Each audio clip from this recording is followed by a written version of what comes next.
Welcome inside the NAIA studios for the first installment of this year's NAIA Football Update. I'm your host, Alan Grossbach, coming to you from the NAIA headquarters in downtown Kansas City, Missouri. We're less than 1 month away from the Football Championship Series Selection Day, and over the course of the next few episodes, we'll track the key stories, teams, and players as we move towards Sunday, November 13th and into the playoffs. We kick off this week's show with a look at if the season ended today. One item to keep in mind is that a league that receives an automatic berth, the conference champion must be ranked in the top 20 of the final regular season coaches top 25 poll, which is also released on November 13th. As you can see, the 16 teams will be as follows. Number 1, Marian University. Number 2, Baker University. Number 3, Reinhardt University. Number 4, the University of St. Francis out of Indiana. Number 5, Morningside College. Number 6, Grandview University. Number 7, Montana Tech. Number 8, Doane University. Number 9, Missouri Valley College. Number 10, Lindsey Wilson College. Number 11, Eastern Oregon University. Number 12 would be Dickinson State University. Number 13 would be Kansas Wesleyan University. Number 14 would be Georgetown College.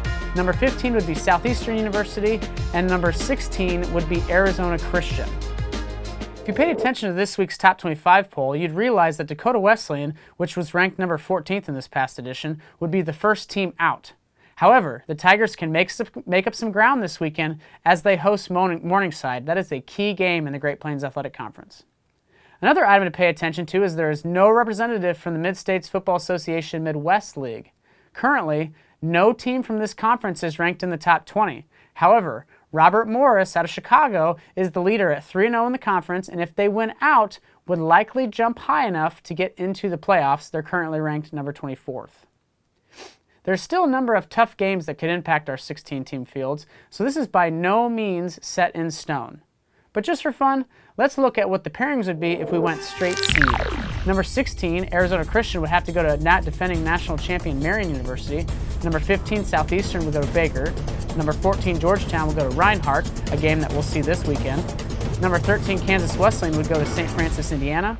Number 12, Dickinson State, would go to Morningside. Number 11, Eastern Oregon, would go to number 6, Grandview. Number 10, Lindsey Wilson, would go to number 7, Montana Tech. And number 9, Missouri Valley, would go to number 8, Doane. I see some really great games in this lineup, and one thing to think about is those games can shift based on geographic location or trying to separate conference teams in the first round. Now we come into week 10 of the football season with 3 unbeaten teams in NAIA football, including defending national champion Marian University. The Knights have been the unanimous number 1 pick in the NAIA Football Coaches Top 25 poll in every edition this season, and that's due in large part to a 7-0 record to start the year. Marian has been dominant on both sides of the ball all year, outscoring their opponents by a number of 358 to 78. That's the margin. The Knights have only truly been challenged once this season, and that came on October 1st when they played number 2, or then number 2, St. Francis, Indiana.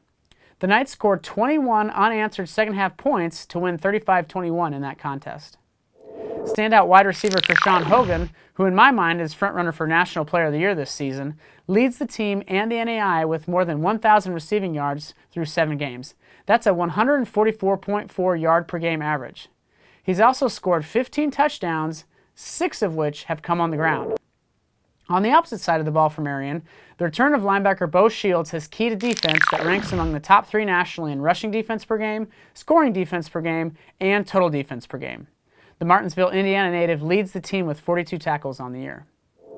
I'd be remiss if I didn't talk about freshman quarterback Lucas Johnston. There may have been some question marks entering the year about the quarterback position for Marian University. However, Johnston has quickly put those to bed. Through 7 starts, he has thrown for more than 2,200 yards and 27 touchdowns. He's completing 69.4% of his throws and has only been intercepted twice. He has quickly become someone you should keep an eye on every week this season. Marian hosts Concordia, Michigan on Saturday in its final regular season home game.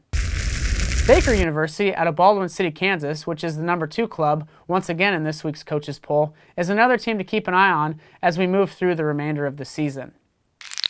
Quarterback Logan Bertel has been stellar and has a host of athletes at the wide receiving position to throw to. The Overland Park, Kansas native is top 5 in the NAIA in total offense and total passing. He enters the week with more than 2,800 yards through the air through 8 games. Bertel's best performance of the year came on September 3rd against Culver Stockton. He threw 7 touchdown passes on only 19 throws, and the craziest thing was he only played in the first half. Looking at the receiving core, I would pick Kwanzi Johnson as the team's top receiver through 8 games, but keep in mind, it's literally flipping a coin with this team. Johnson leads the receiving corps with 712 yards and 10 touchdowns, while ranking second on the squad with 52 receptions. The Wildcats have 3 games remaining on their schedule, including a contest against number 9 Missouri Valley on November 5th. My guess would be that this game decides the Heart of America Athletic Conference South Division crown. The last team I'll talk about in detail this week are the Eagles from Reinhardt University. Reinhardt, similar to Baker, is 8-0 on the year and is playing very good football. Reinhardt faced arguably its toughest test of the season last weekend with a showdown against then number 6 Lindsey Wilson in the NAIA Football Game of the Week. The Eagles racked up 506 yards of total offense against the Blue Raiders, including 367 yards on the ground. LJ Stegall was the team's leading rusher in the contest with 88 yards, while Dominic Swope had a team-best 16 carries for 68 yards and 2 touchdowns. As you can imagine, the Eagles possessed the NAIA's top rushing offense, averaging nearly 400 yards per game. However, the interesting thing about the club is they do not have a rusher with more than 424 yards this season. Reinhardt has 6 guys with more than 250 rushing yards and 11 players with at least 2 touchdowns. Swope and Stegall are tied for the team lead with 424 yards on the year. Swope and Deontay Dennis are tied in the scoring category with 10 rushing touchdowns each. The road doesn't get much easier for the Eagles as they host number 15 Georgetown on Saturday and then number 19 Bethel, Tennessee on November 12th.